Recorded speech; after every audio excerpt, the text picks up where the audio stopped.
Introduction. My friend Kevin is one of the smartest people I know, hands down. Nobody even comes close.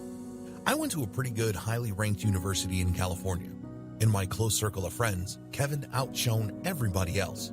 It's as if he can figure out complicated math equations in the back of his head. In fact, one time, we were talking about the Heisenberg uncertainty principle while eating pizza. There I was, completely stumped about this theory, and my friend Kevin broke it down in between bites of a slice of pizza. That's how brilliant he was and still is.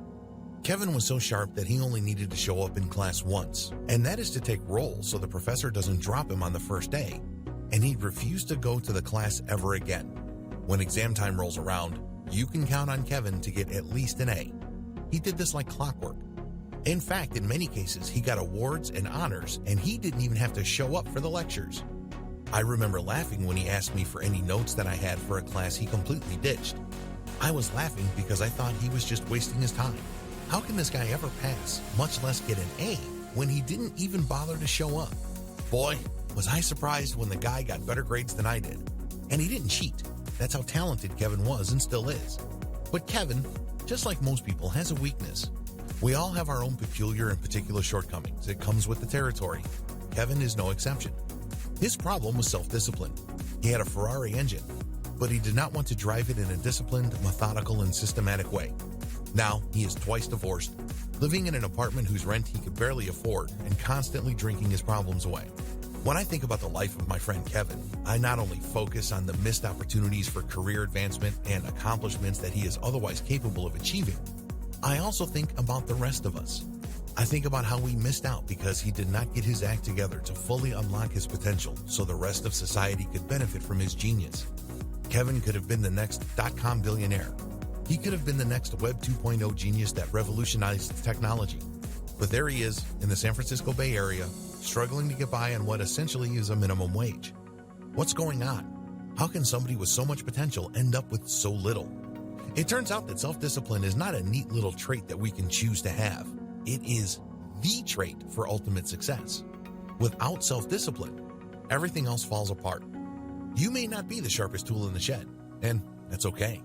If you are self-disciplined enough to figure out what you need to learn so you can achieve a little bit more tomorrow, eventually you'll get there.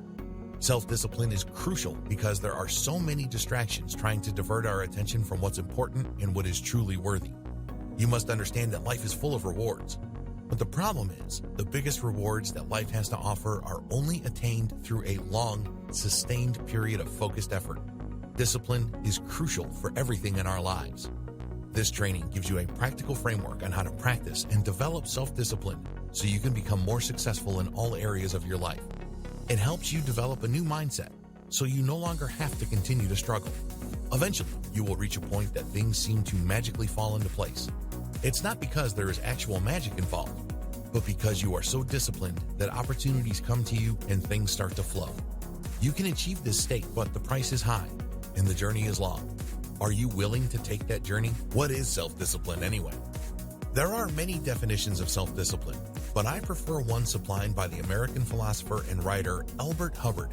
He said self-discipline is the ability to do what you have to do when you have to do it, whether you feel like it or not. Self-discipline is a crucial life skill that enables you to succeed in anything you choose to do. Again, this does not necessarily have to do with money. This can involve your relationships. This can also involve your health. As you probably already know, if you're like most Americans, losing weight is no joke. It requires a tremendous amount of self-discipline because, hey, let's face it, when given a choice, we'd rather eat pizza. We'd rather chomp down on a burger or enjoy some fried chicken. But it takes a lot of discipline to eat salad day after day. Self-discipline enables you to focus. When you are self-disciplined, you learn how to keep your focus trained on your priorities. You decide on your goals and you prioritize what the most important thing is on a day-to-day basis. Once you're able to do that, your self-discipline then kicks in and you're able to zero in on that day after day. Your thoughts, your words, and your actions flow towards that goal. Of course, you're doing many other things, but there is a recurring theme in your life. There's this consistent focus. You're not just spinning your wheels or chasing your tail. There is a point to your day because in the back of your mind, you're inching one step closer to that grand accomplishment. This requires training. It also requires the ability to say no to shallow temptations and shortcuts. There are plenty of those. In fact, there are too many. When you instead choose to focus on the big picture and take care of the things that you need to focus on, every action you take and every day you spend brings you closer and closer to the desired outcome. Now, this doesn't mean that your journey is going to be faster. This doesn't mean that your journey will be smooth or everything will be easy. In fact, when you're working towards a big goal, there are almost always challenges you didn't anticipate. It's as if life is throwing you one curveball after another. But interestingly enough, when you are disciplined, you find it in you to solve those problems and overcome those setbacks as they appear. They don't knock you out. They don't make you quit. They don't rob you of your resolve. They don't do any of that. Instead, you find it in you to put one foot in front of the other as you move towards that ultimate victory. That is self-discipline. It's not sexy, and it's not overly dramatic. This is not the movies. It's not like you have this conspiracy of people working against you and there are all sorts of thrills, chills, and spills along the way. No. In most cases, a personal journey of self-discipline involves doing the same thing over and over again every day. It's drudgery. There's nothing sexy about it at all. But your character is changing with each step. You become stronger and stronger as you turn down one temptation after another. Eventually, you will reach a point where you're saying, "Why am I doing this? There are so many other easier things I can do. There are always other shortcuts that I could have taken. Why am I doing this?" You have to find the why. In other words, you have to find the purpose. Otherwise, it's going to be hard to take that next step. Self-discipline isn't as hard as you think. Self-discipline isn't as difficult as most people assume. Now, I'm not saying that it's easy. What's important is to understand that it has two phases. In the first phase, you don't know what you're doing. The task that you're trying to be disciplined at is new to you. It's very challenging at this phase. You're trying to figure things out. But once you get used to it, there's a tipping point where it becomes easier and easier.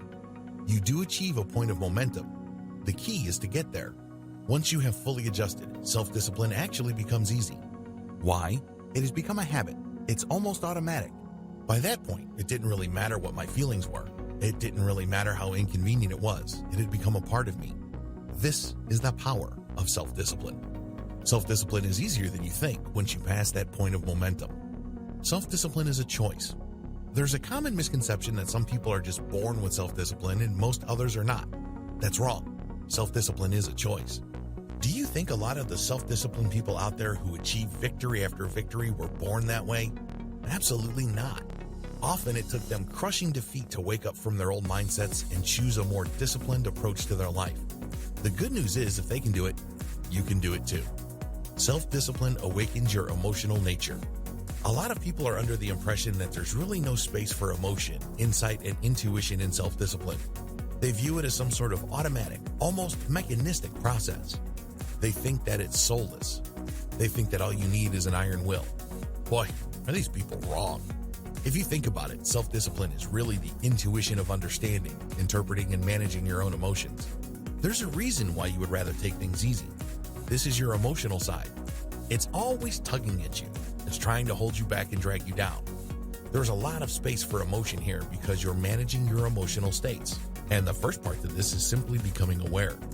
How do I emotionally frame the tasks in front of me? Do I over-dramatize things to exaggerate their difficulty? Do I make things all that much harder on myself because I view things in such an emotional way? This is not brute force or unthinking processes. You have to get in touch with your emotions and untangle some of the negative feedback loops that you have created for yourself. Self-discipline is one of the most pleasurable things you can ever do. I know this is probably going to make you rub your eyes in disbelief, but the truth is, there's a lot of pleasure in self-discipline. We often associate it with some sort of punishment. After all, we're restricting our lifestyle. We're doing one thing instead of the most pleasurable things that just pop up. We feel that we don't have any freedom. But the truth is, self-discipline enables you to enjoy the best things in life in their proper timing and context. With self-discipline, you would know how to provide for yourself and achieve the kind of life you want for yourself and your loved ones. This creates a platform for enjoying the rest of your life. Let's put it this way. Somebody who is disciplined in their career, who reach the highest ranks of their chosen corporate ladder, probably end up with a larger nest egg than everybody else. This enables them to travel the world, take art classes, publish a book or two, and otherwise live life to the fullest. How come? They paid their dues. So instead of looking at self-discipline as a punishment in and of itself, look at it for what it is: a gateway to greater pleasures. How to be self-disciplined using these 7 key techniques. In this video, I'm going to give you a quick overview of the 7 techniques that you are going to learn from this training that will enable you to become more self-disciplined. These techniques are laid out in chronological order. If you're looking for a groundbreaking technique, you're going to be sorely disappointed. These are so basic that you would think that they are common sense, and that is why they're so powerful. They are common and everyday techniques.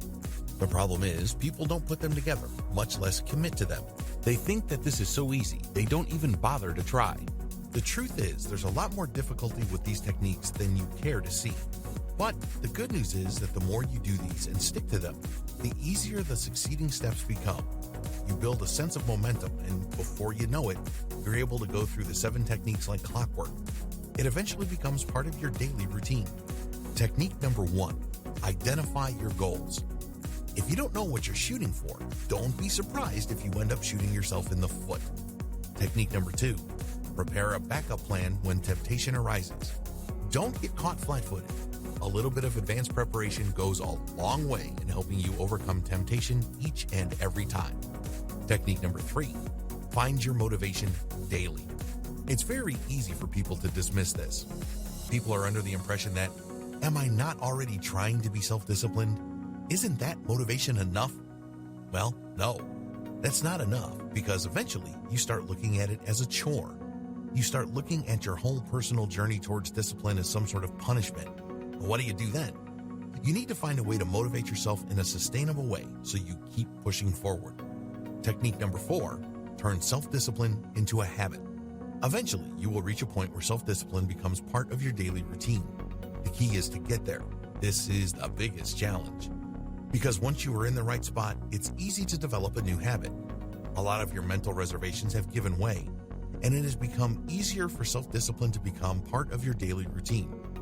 Technique number 5, get enough sleep. Did you know that sleep is crucial to recharging your willpower? You have to get a full 8 hours of sleep, and it must be quality sleep for you to fully replenish your willpower on a day-to-day basis. Technique number 6, fill your mind with positive thoughts. It turns out that your thoughts directly impact your reality. How positive you are about your efforts at achieving a certain outcome play a big role in whether those outcomes will materialize at all. Technique number 7, surround yourself with self-disciplined people. As I have mentioned previously, it's hard to soar like an eagle when you surround yourself with turkeys. Birds of a feather, after all, do flock together. Be clear about your goals. If you want to achieve self-discipline, you must have a clear vision of what you want to accomplish. This is non-negotiable. Everything else is a non-starter. You may have figured everything out. You may even have a solid game plan on how to go about doing things. But none of that matters if you don't have a clear vision of what you seek to accomplish. Goals are not wishes. I can't even begin to tell you how many people think that they already have goals and plans in life. Well, if you ask them for specific details, it turns out that they don't have goals. They have a clear idea of where they'd like to end up. There's no shortage of people imagining themselves living in palatial homes, possessing big bank accounts, and driving a fine Italian sports car. But these are not goals. These are fantasies and wishful thinking. You know you have a goal when you can take that endpoint of you living in this castle and then explaining clearly to yourself the backward steps you need to take to get there. That's when you know you have goals. A clear plan outlines each step you must take in order to reach your goals. The goals often line up to make larger goals, which produces other outcomes, and these then line up to produce even bigger goals. For example, if you want to be a lawyer in California, generally speaking, you have to take the bar exam. For that to happen, generally speaking, you have to go to an accredited law school. Well, the problem is, not just anybody can go to law school. Most of the time, you have to have a college degree or some sort of academic credential. While it does happen that people who did not finish high school can become lawyers, they take a different route. If you want to take the general route of becoming a lawyer, then that means you have to get a 4-year degree. To get a 4-year degree, you have to apply to college. To apply to college, you have to take an entrance exam. Do you see how this works? There is the grand goal that you have for yourself, which is to become an attorney. But there are the sub-goals that you have to go through. You have to go on a journey. And with each victory lies another path that requires another victory. That's how life is, regardless of what endpoint you're looking at. Your endpoint might be to find yourself in a grand mansion.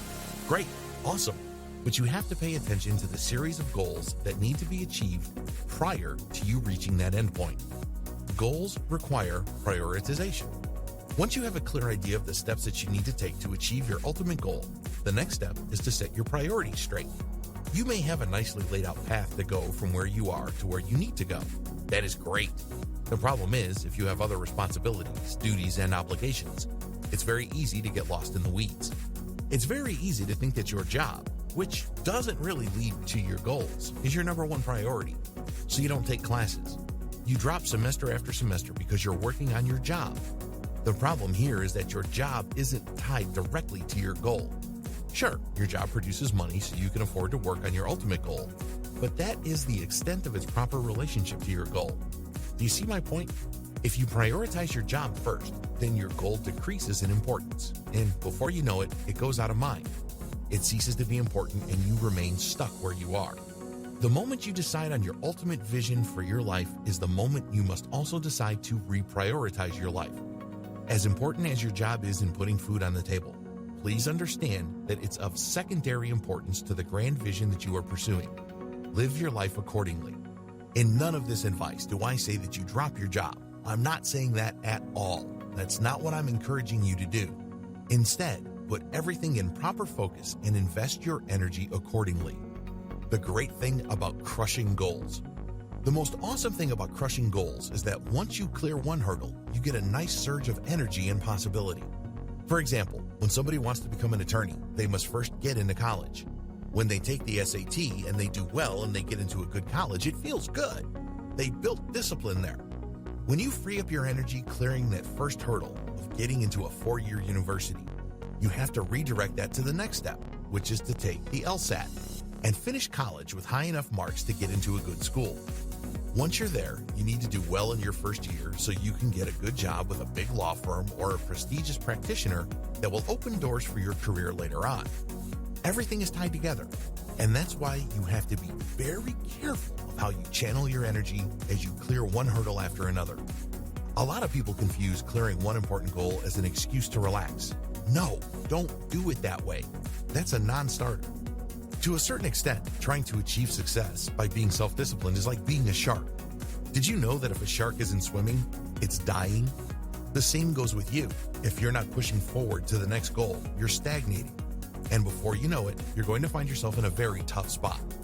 Step-by-step guide to proper goal identification. Step number 1, start your day with a list of tasks that you need to accomplish. Knock out one task at a time. Don't get emotionally caught up in each task. Allow the energy and sense of relief released by completing one task to carry over to the next task. Step number 2, visualize your grand goal. Think of what you truly desire in your life. I'm talking about your big goals here. Think about what it would feel like. Think about what you would look like when you are living that kind of life. Come back to this vision before you begin a daily task and after you complete it. When you do this, you line up all the small nitty-gritty things that you're doing now to something bigger. This reminds your subconscious, as well as your conscious mind, that everything that you do now has meaning. Every step that you take now ultimately will lead to the grand victory you are working so hard for. Step number 3, write down your grand vision for yourself every day. In the morning, write down your grand vision. Read it, visualize it, and then crumple the paper. And then, starting with a fresh page of paper, write it down again. When you do this, you refresh your subconscious and your conscious mind. You also filter out visions and goals that are not really all that important. Maybe you think that you're supposed to go after them because other people desire them. But if you refresh your life's grand vision this way, a lot of that extra stuff falls out. What's left are the things that are truly important in your life. These are the goals that stick. These are the things that you know, deep down inside, will always remain important to you.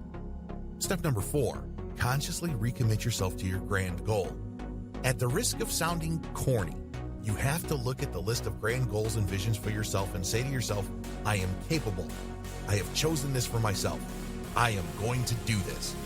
I'm just giving you those phrases as starting points. Feel free to come up with your own version. What's important here is that you consciously commit to these. Please understand that it takes years to achieve these. It definitely takes quite a bit of sacrifice. But the good news is, by being as conscious of these as possible, you burn them into your mind. It becomes part of your daily ritual when you write and rewrite and crumple up the goal list.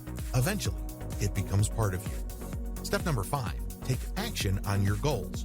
When you're crushing your daily list of tasks, always remember how they relate to your goals.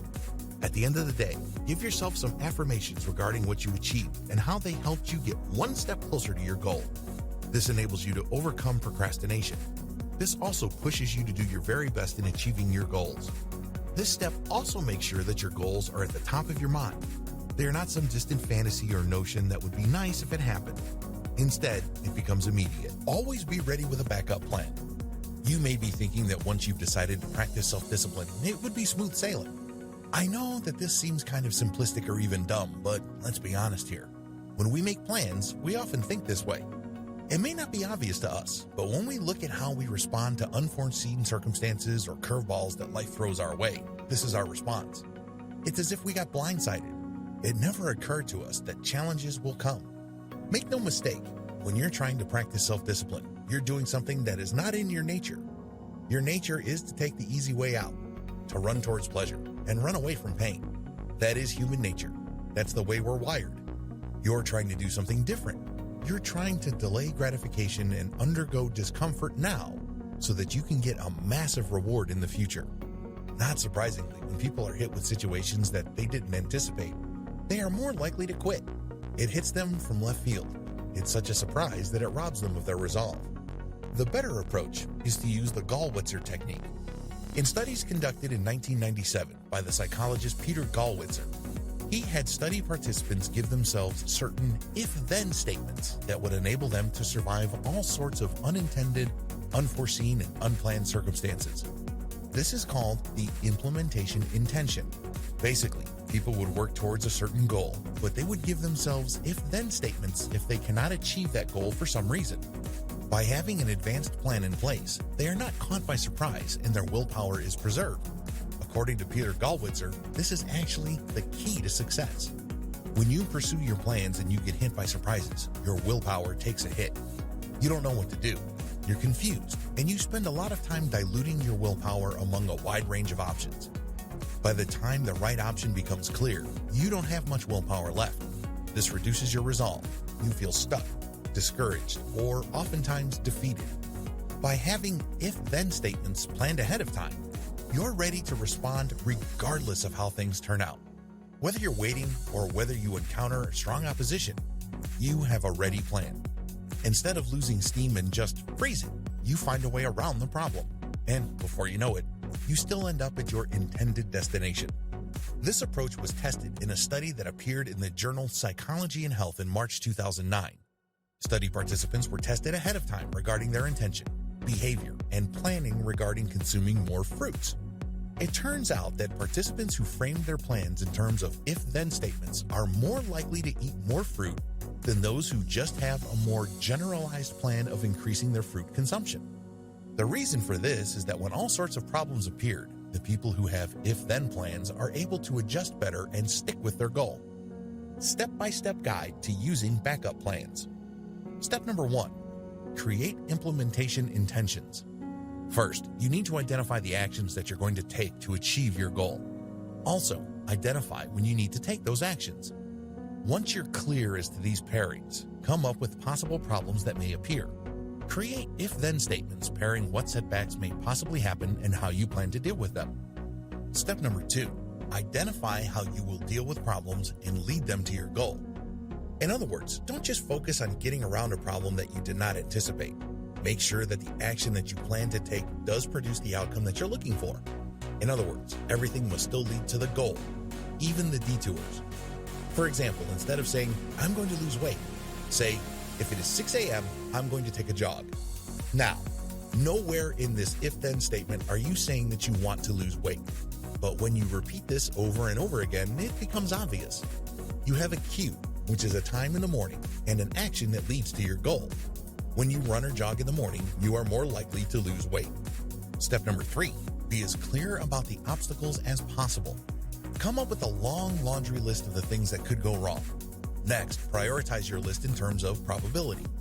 Step number 4, reform your if-then statements with the obstacles in mind. Make sure the workarounds still lead to your goal. Step number 5, be as specific as possible. It's not enough for you to prepare a backup plan when an unforeseen event happens. It's very important to be as specific as possible regarding the action you need to take and how it leads to your goal. The clearer you are in terms of your backup action, the more powerful and intentional the backup plan becomes. Before you know it, no curveball or unforeseen situations will throw you off from your plan. Don't just simply make goals and hope for the best. That doesn't work. Focus instead on if-then statements that help you deal with reality as your plans unfold. Make sure you are motivated on a sustainable basis. Let's get one thing clear. When you decide to become a more self-disciplined person, it's very easy to find the motivation. After all, you just realized how important it is to be self-disciplined. Its benefits are still very clear to you in that point in time. But as the days go by, you start looking at how difficult it is. You start realizing that it's harder than you originally thought. Sooner or later, your resolve starts to flag. You find yourself slowing down. You start thinking about focusing on other things. In fact, the temptations start looking better and better. Here you are, working hard at a goal, putting one foot in front of the other, when you could take things easy. Better yet, you can choose to take the day off and just slack off. After all, laziness pays off immediately. If you find yourself in this situation, I've got some good news for you. Your problem is not your lack of a clear goal. For you to make it this far, your goal has a clear enough purpose to push you. It's worked so far. It's not lack of advanced planning. By laying out if-then statements that account for things that could go wrong or unforeseen circumstances, you position yourself for ultimate success. Your problem is one of motivation. Let's put it this way. Even if you were to get a really good-looking Ferrari with a very powerful engine, if you don't make a point of keeping enough gas in its gas tank, it will eventually run out of juice. This is not rocket science. The same applies to practicing self-discipline. You have to have proper motivation every single day. This is the raw material you need that will push you to the point where your self-discipline becomes a habit. How do you remain motivated? One way, according to a 1999 UCLA study published in the journal Personality and Social Psychology Bulletin, involves visualization. In other words, you need to visualize the process of you building discipline every single day. When you zero in on the process, you get motivated about the process. You don't look at it as just something that you do. And eventually, you start perceiving it as some sort of punishment or ordeal. In this 1999 study, participants were studied in regard to how they envision a certain outcome compared to them getting excited about the process of producing that outcome. It turns out that when students allow themselves to get motivated by the process of working towards an outcome, they tend to perform better on exams. Compare this with students who were tested and encouraged to get excited about the outcome of the process. These are two totally different things. These two groups focus on two different areas of the same journey. One group focused on the process. The other group focused on the outcome. Get excited about the process of building discipline. Allow yourself to get pumped up about the fact that you are actually working on building discipline. A lot of people are not doing what you're doing. You're doing something special. You're putting yourself in a position that would enable you to fine-tune a personal trait that will give you a competitive advantage. Get excited about that. Step-by-step guide to creating a self-sustaining motivation system. Step number 1, think about your life achievements. Everybody's got some sort of achievement. Examine those achievements. What do they say about you? What kinds of strengths can you identify? What kind of personal traits can you build on? Get excited about those. Step number 2, figure out what other people see as your strengths and key capabilities. What do people look up to you for? Who do they see when they look at your life and your life's work? Make no mistake, all of us can be proud of something. Focus on those. Step number 3, realize that your achievements were the products of processes. Your achievements were not handed to you. Let's get that clear. You had to work for them. They are part of a process. Whether it's long or short, you still had to put in the work. Identify what those processes are. Realize that when you went through those processes just as you were going through a process right now. Step number 4, draw an association between the past processes you went through and the one you're going through now.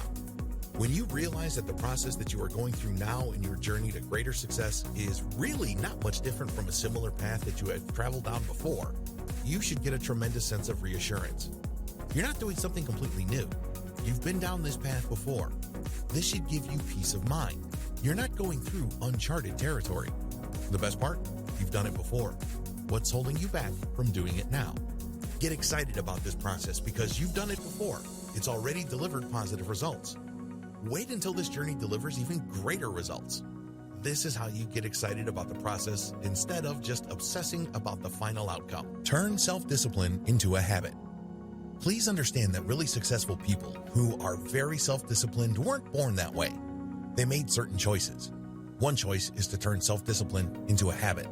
The good news is self-discipline is just like any other life skill. At first, it's kind of rough because you haven't really focused on it before. In fact, in many cases, you might be operating in fully foreign territory. It's completely new to you. Its language is Greek to you. But as you figure things out through trial and error and by sheer repetition, eventually everything starts to fall into place, and guess what happens? It becomes easier. It's not much different from going to the gym for the first time. If you've ever tried working out at the gym, the first few days are murder on your muscles. How can they not? You haven't put pressure on your muscles before. But as you get used to pumping iron and you go to the gym day after day, eventually your body adjusts. Before you know it, you start developing leaner, bigger, and stronger muscles. The same applies to your self-control and self-discipline. Instead of physical muscles, they are mental and emotional muscles. Still, they operate like muscles. The more you challenge them and put pressure on them, the stronger they become. There is, of course, initial resistance and discomfort. This goes with the territory. But as long as you are able to follow through, eventually things become easier and, before you know it, becomes almost automatic because self-discipline has become a habit. In a 2010 study published in the Journal of Experimental Social Psychology, 92 people who were trying to quit smoking were studied in terms of self-control habit formation.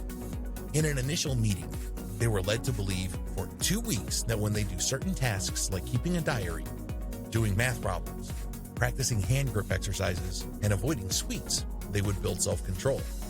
In the first group involving hand grip and sweet avoidance, participants were told to inhibit their behaviors, feelings, and urges.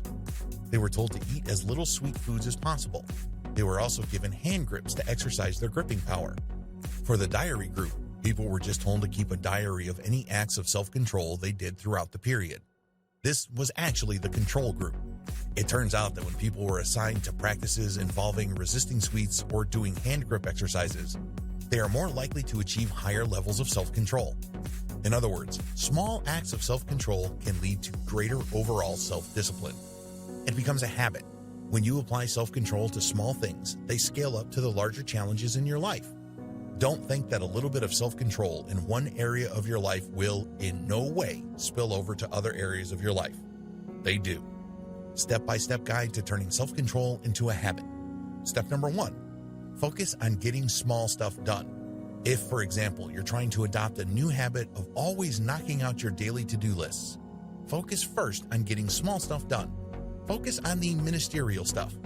Step number 2, scale up once it gets easy. When you look at your daily tasks, there are always low-hanging fruit. Make it a point to habitually eliminate those day after day. Once you've reached a point where it becomes easy for you to take care of low-hanging fruit, scale up to tasks that take a lot more time or require more willpower. Step number 3, keep scaling up when things get easy. You will notice something strange when you're scaling up. It turns out you achieve a certain momentum and you're able to handle more things. Pay close attention when this happens. Compare yourself to where you began. Step number 4, get your if-then statements ready. Always have your if-then statements at the back of your mind when it comes to intention implementation. A little bit of preparation can go a long way because life can throw you curveballs. Be prepared for disappointments and circumvent them. There's always a workaround, so focus on the workaround and you'd be surprised as to how much you can achieve. The best part to all of this is your momentum builds up very quickly over time. Make sure you get enough sleep.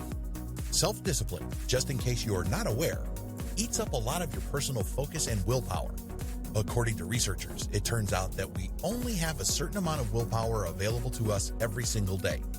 It's not like we have this unlimited reservoir of willpower that we just need to tap. That doesn't exist. We're not wired that way. Instead, imagine yourself having a certain number of coins every single day.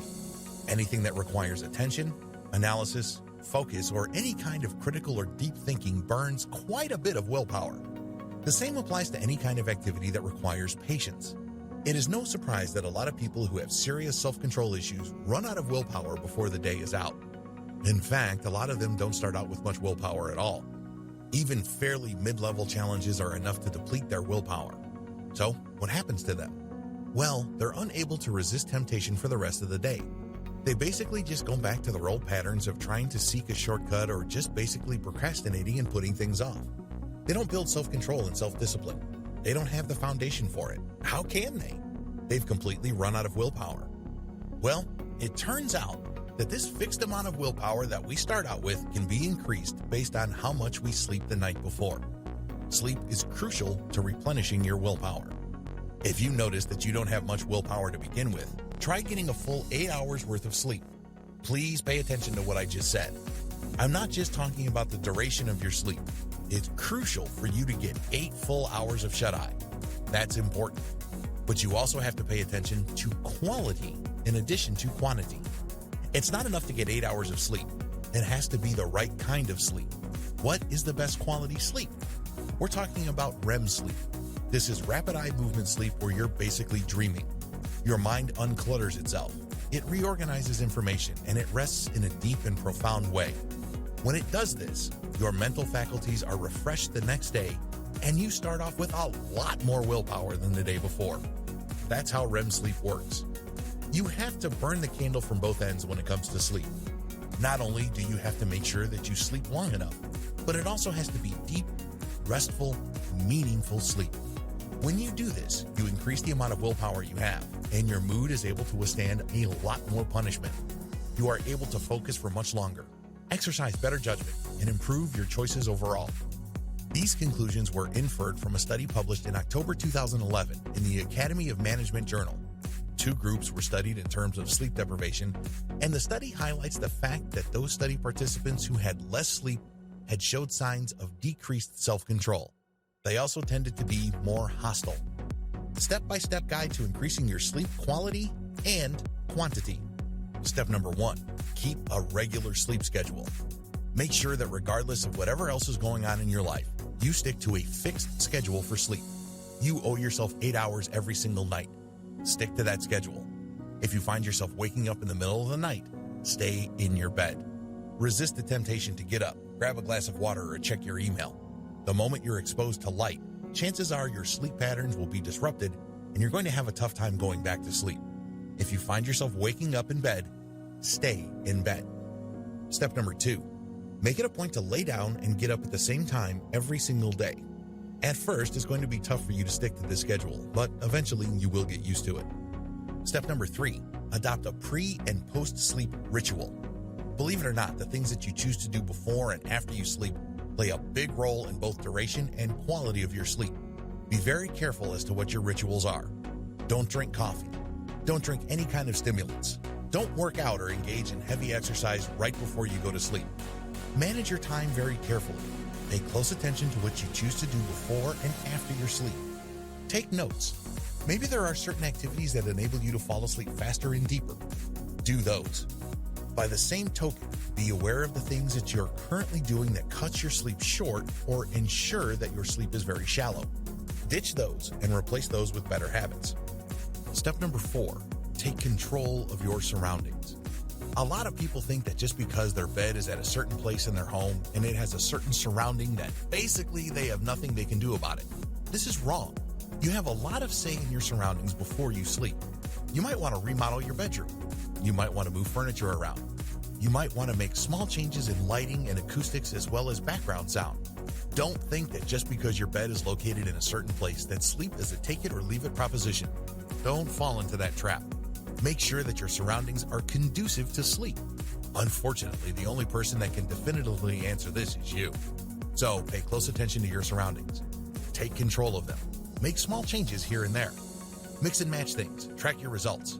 Build on the things that you're doing right. Identify the things that you're doing wrong and come up with variations. This can take quite a while, but the good news is you will be paid off handsomely in the form of longer and more rewarding sleep. Your self-control is on the line. You need as much willpower in the beginning of the day as possible. Consider this long, drawn-out process as a necessary investment in the willpower you need to achieve the self-control that you're looking to build. Think positively. When was the last time you tried playing basketball?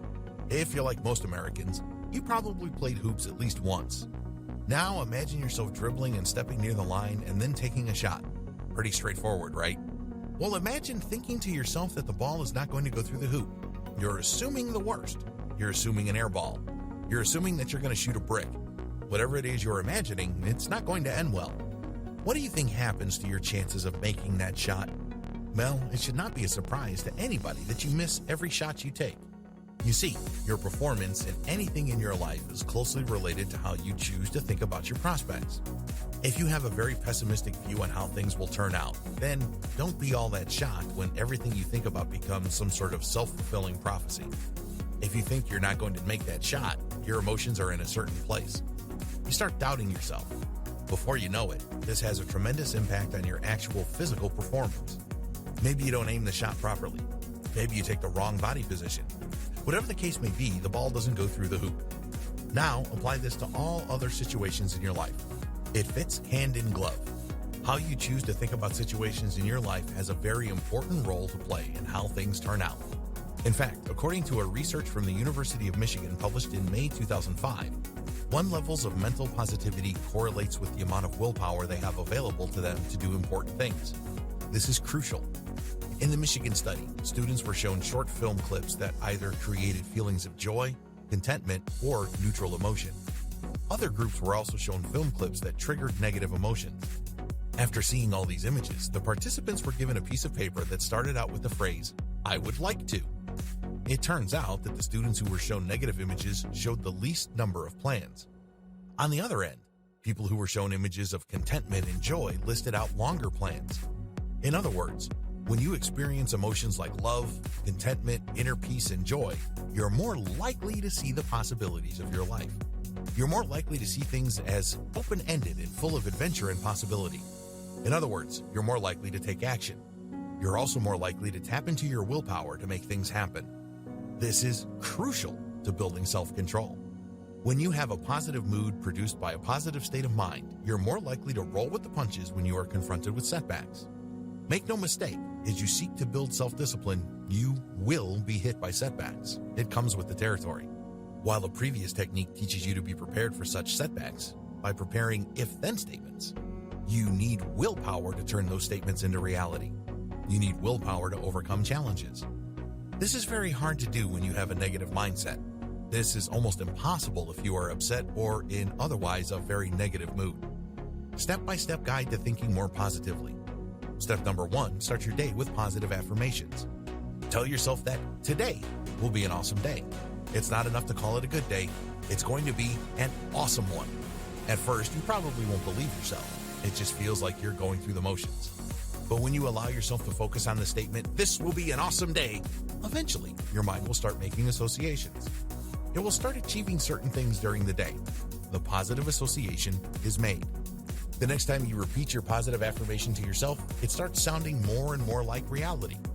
The key is to allow it to work its effects on you. You probably would have to repeat it over and over again until that association is made. Step number 2, actively police negative self-talk. Have you ever stubbed your toe and called yourself an idiot? Have you ever been embarrassed by people or you made a public mistake? In the back of your head, you're thinking, "I'm such a loser." Well, that is negative self-talk. You're just saying it to say it. If left unchecked, that will be your reality. You think you're a loser now? Well, wait until your negative affirmation kicks in and it becomes your hard reality. You have to nip this in the bud. Think of what you're saying to yourself on a day-to-day basis. Try to turn things around. For example, if you're constantly saying, "I have no chance with her," or "I suck at this," turn things around. Ask yourself questions. What do I need to do today to be 1% better than yesterday? How do I treat her today that will make her treat me better by 1% today? Something along those lines. When you ask these questions to yourself, you're asking for solutions. You're not condemning yourself to a certain reality. You're not saying to yourself, "You're a clown, you're a loser, nobody likes you." Instead, you're saying to yourself, "How do I tap my almost inexhaustible supply of imagination, resourcefulness, and cleverness to create a better reality for myself?" Ask yourself questions. The more open-ended, the better. You'd be surprised as to how quickly your mind fills in the details. Step number 3, avoid negative triggers. Make no mistake, the human mind is a very powerful association machine. It creates all sorts of positive associations. It also creates negative associations. If you know what your negative triggers are and that certain places, people, media, and other things bring out the negativity in you, it's your job to avoid those things. That's the bottom line. At first, start with avoidance. Eventually, once you have enough willpower and you have enough discipline, start turning those associations around. Still, you have to begin with avoidance. Step number 4, actively look for the best in things. I made this step the last one because it's the most difficult. However, it's also the most rewarding. Once you're able to achieve the steps above, actively look for the victory in everything you do. You will quickly realize that there are actually a lot of positive things happening around you. You only need to choose to become aware of them. It doesn't have to be big. They don't have to be overly dramatic. They just have to be real. Believe it or not, being able to wake up every single day with both your kidneys functioning is a great thing. If you don't believe me, wait until you develop kidney stones. They are not pleasant. Being able to breathe naturally is a blessing. If you don't believe me, just go to your nearby cancer ward and ask the local community coordinator to see if you can talk to and soothe people suffering from lung cancer. I know it may seem like a small comfort because you don't know where your rent money is going to come from. Your girlfriend just left you. Your boss is an idiot and overbearing dictator. But focus on the small things that are going right. Once you're able to notice that there are many things going right, your focus starts to change. And the more you focus on those, the more they grow. The more you become grateful. And once you're in that right frame of mind, it starts changing your ability to withstand the things that are not so positive in your life. That's how you get over. Surround yourself with individuals who are already self-disciplined. There's a lot of truth to the old saying, birds of a feather flock together. How come? Human beings are sponges. We soak up our surroundings. Part of the reason why you're having a tough time doing what you need to do when you need to do it is because you hang around with people who are always taking a shortcut. Worse yet, you may be hanging around with people who tell you that you can't do it. Your only option, as far as they're concerned, is to do exactly what they're doing. It's very hard to soar like an eagle when you choose to surround yourself with chickens, turkeys, and other fowl. You know what you're capable of. You know how high you can soar because you can dream that far. It really would be quite tragic when you choose to surround yourself with such small-minded people that they create some sort of motivation black hole for you. No matter how bright your dreams are, all their vibrancy in life gets sucked out by the negativity of people around you. All you can hear is, "You can't do it. I've tried and failed. Don't be like me." The worst part to all of this is the fact that oftentimes, these people are our family members. How many times have your parents discouraged you? How many times have your cousins told you that you shouldn't even try? How many times have a well-intentioned uncle or aunt put you under their arms and told you that they sympathize with you, but you just don't have it in you? You have to understand that these people don't have it in for you. They want you to be happy.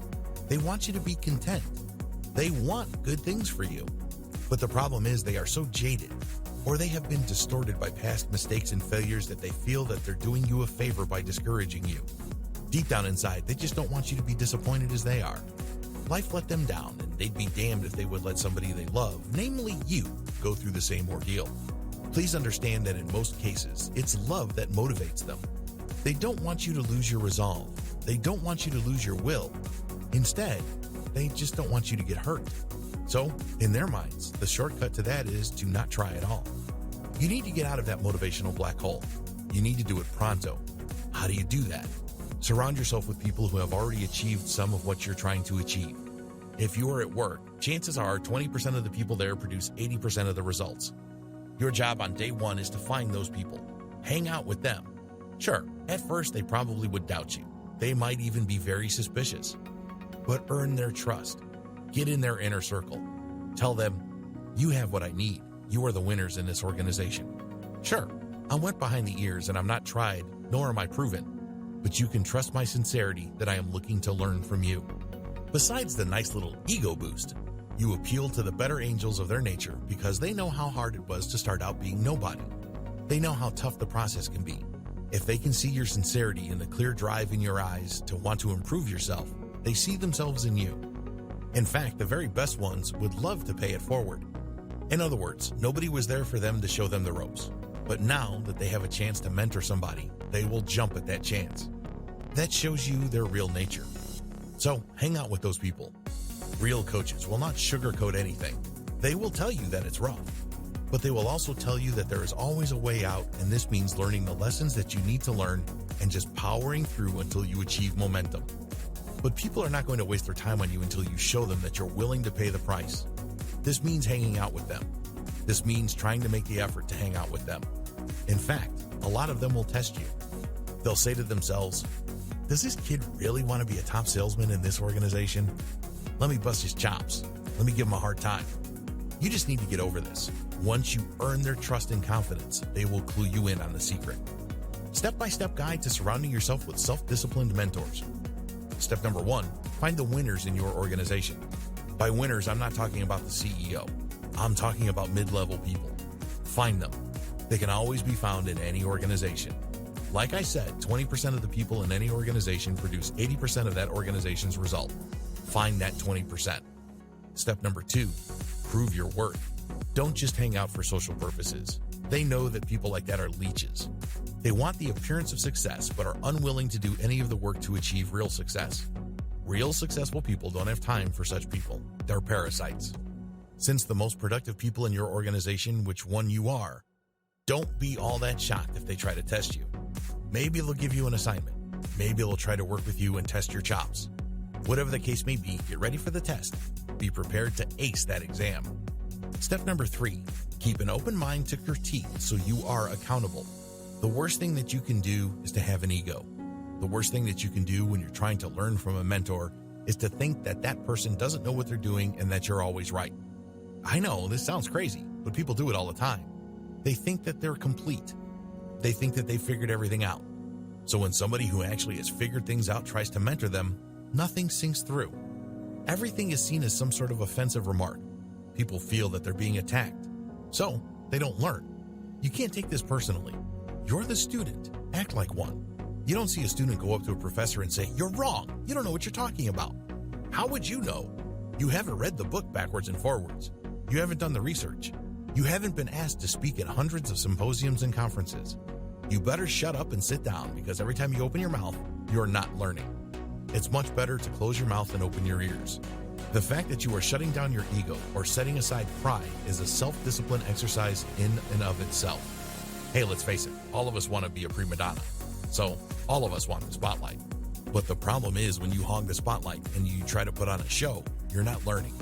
These people have what you're looking for, so allow yourself to learn. Conclusion. Self-discipline is a vital life skill.